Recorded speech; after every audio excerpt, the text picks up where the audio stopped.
Nshuti, ese urwaye infection vaginale? Ujya ubona ibimenyetso nko kumva babara mu kiziba cy'inda, kugira amatembabuzi asohoka asa nabi kandi anuka, ukishimagura cyane mu myanya yawe y'ibanga, ndetse wajya no gukora imibonano mpuzabitsina bikakubabaza cyane. Uyu munsi ikibazo cyawe nicyo tugiye kuvugaho. Uyu munsi biri burangire umenya uburyo ushobora kwifasha iwawe mu rugo. Wari uzi ko igihe ukomeje kurwara infection vaginale igihe kirekire ntuyivuze neza ishobora kukubyarira ingaruka zitandukanye kandi mbi mu buzima bwawe? Icya mbere, ushobora kwangirika imyanya myibarukiro yawe. Icya kabiri nuko buriya ushobora kugira impumuro mbi igihe wicaranye n'abantu, uri mu modoka, uri mu bukwe se, wagiye se gusenga, aho hantu hose wicaranye n'abantu benshi ukabagira impumuro mbi, ukagira ipfunwe.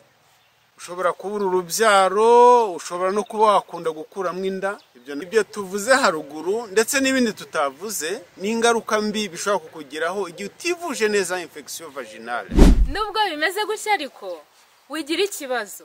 Kuba washoboye kureba ino video, tugiye kukubwira uburyo bwiza ushobora gukoresha iwawe mu rugo kugira ngo wifashe uhangane n'icyo kibazo cya infection vaginale. Turanakubwira kandi n'izindi nama zigiye zitandukanye ushobora gukoresha umunsi ku munsi kugira ngo utazongera kugira icyo kibazo. Dukurikije ubushakashatsi tumaze imyaka irenga 10 dukora mu bijyanye n'ubuhinzi burengera ubuzima n'ibidukikije, hari ibintu bitatu by'umwimerere ushobora kwifashisha wibereye iwawe mu rugo. Icya mbere ni romare, ikindi cya kabiri ni cyprès, icya gatatu ni umukunde ariwo twita Cajanus cajan. Dore rero uko uzabigenza. Uzajya ukoresha uburyo bwitwa infusion. Uzajya ufata isafuriya yawe wogeje neza, itunganije neza, ushyiremo amazi agere nko ku musozo. Nurangiza ufate ayo mazi uyacanira bire neza, namara kubira uyatereke ku ruhande. Ugenda ufate ya romare, ufate ya cyprès, ufate wa mukunde, nurangiza ubifate ubishyire muri ya mazi. Upfundikire hashire iminota 10. Nurangiza ufate ya mazi uyagabanyemo kabiri. Igice kimwe uzajya ugifata ugisuke mu ndobo watunganije neza, ariko indobo ubasha gukwirwamo wicayemo. Nurangiza ya mazi numara kuyasuka muri ya ndobo, ugenda ufate nk'isume cyangwa se kuvureri, wicare muri ya ndobo nta kintu wambaye kandi utandukanije amaguru. Ntago ari ukwicaramo hasi kuko ni wanakwirwamo, ni ukwicara hejuru kuri ya ndobo. Ubundi witwikiriza agasume cyangwa se agakuvureri ku buryo umwuka utari busohoke ngo ukwire hanze. Nurangiza wicare hejuru y'iyo ndobo iminota 5. Uko wicaramo umwuka uva muri bya bindi uragenda ukakuzamukiramo, ugenda ugukoramo isuku, woza neza mu myanya y'ibanga. Hanyuma nyuma y'iminota 5 uzajya uhagurukamo, nurangiza ufate amazi washyize ku ruhande. Ufate kimwe cya kabiri, ukiyungurure neza, urangiza wogemo neza mu myanya y'ibanga. Amazi agomba kuba ari akazuyazi. Uzajya uyareka aba akazuyazi, ntabwo wakongamo agishyushye yakwangiza. Nurangiza wogemo neza mu myanya y'ibanga neza, nurangiza ufate amazi yandi yasigaye uyanywe. Ibyo bikore mu gitondo na nimugoroba, mu gihe kidatinze uzaba wabonye resultat. Nubwo ibyo tumaze kukubwira haruguru ari igisubizo cyiza kuri infection vaginale, ushobora kubikoresha nabi cyangwa ugakoresha bidafite umwimerere ntibikugirire umumaro. Reka nguhe nk'urugero. Ushobora nko kujya mu isoko, wagera mu isoko ukasanga romare, ukayigura ukaza kujya kuyikoresha, ariko ugasanga mu by'ukuri yagize ikibazo, yatakaje umwimerere, aho yanitswe ku zuba rikayimaramwo ibijyanye n'amapropuriyete ugasanga ntayarimo, ikindi ugasanga ifite n'umwanda. Iyo rero ntabwo ishobora kuba ari nziza yagufasha. Dore izindi nama rero ukwiriye gukurikiza niba ushaka kwirinda infection vaginale. Icya mbere, ugomba kumenya neza ko ukwiriye koga mu myanya yawe y'ibanga, ukirinda gukoresha amasabune kandi ugakoresha amazi y'akazuyazi. Ntabwo ari amazi ashyushye, amazi y'akazuyazi, kuko amazi ashyushye ashobora kukwangiza. Ikindi cya kabiri, ugomba kumenya uko utwara utwenda twawe tw'imbere, ukamenya ko ugomba kudufura kandi ukatwanika ku zuba.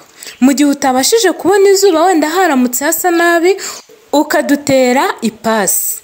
Ikindi ugomba kugenzura neza mu myenda yawe y'imbere ufite imaze igihe ukayihindura ukagura imishyashya. Hanyuma rero ikindi cya gatatu ukwiriye gukora ni ukumenya ko ugomba kunywa amazi menshi. Hari uburyo ushobora kubara amazi ugomba kunywa ku munsi. Ubwo buryo reka mbabwire, kugira ngo umenye neza amazi ugomba kunywa ku munsi urafata ibiro ufite ukube 30.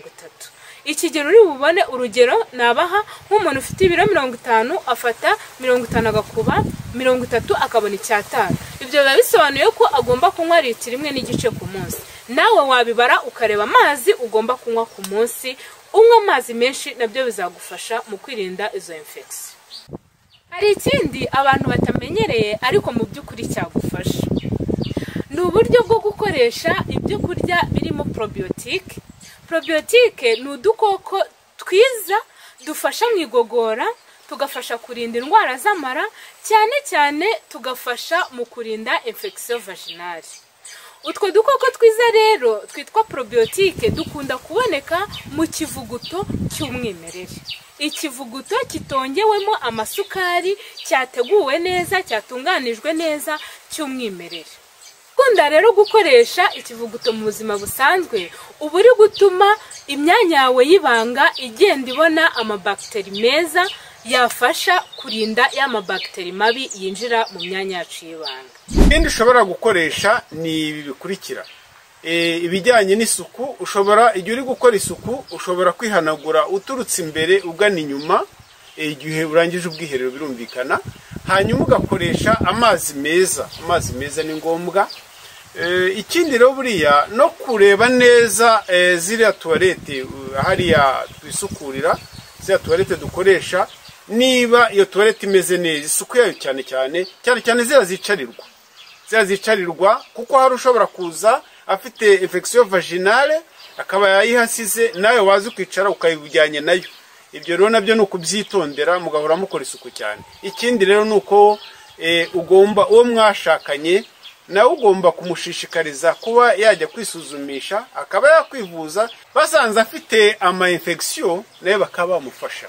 Usanze biriya bimera by'umwimerere byakugora kubibona bitewe n'umwanya mutoya cyangwa se aho utuye bitakorohera kubibona. Mu bushakashatsi tumazemo imyaka irenga 10 ku buhinzi burengera ubuzima n'ibidukikije, twabatunganyirije inyunganiramirire ishobora kubafasha ku bijyanye na infection vaginale, kandi benshi bayikoresheje yatanze umusaruro mwiza cyane. Urebe aho ngaho hasi kuri screen urabonaho nimero waduhamagaraho cyangwa se ukatwandikira no kuri WhatsApp.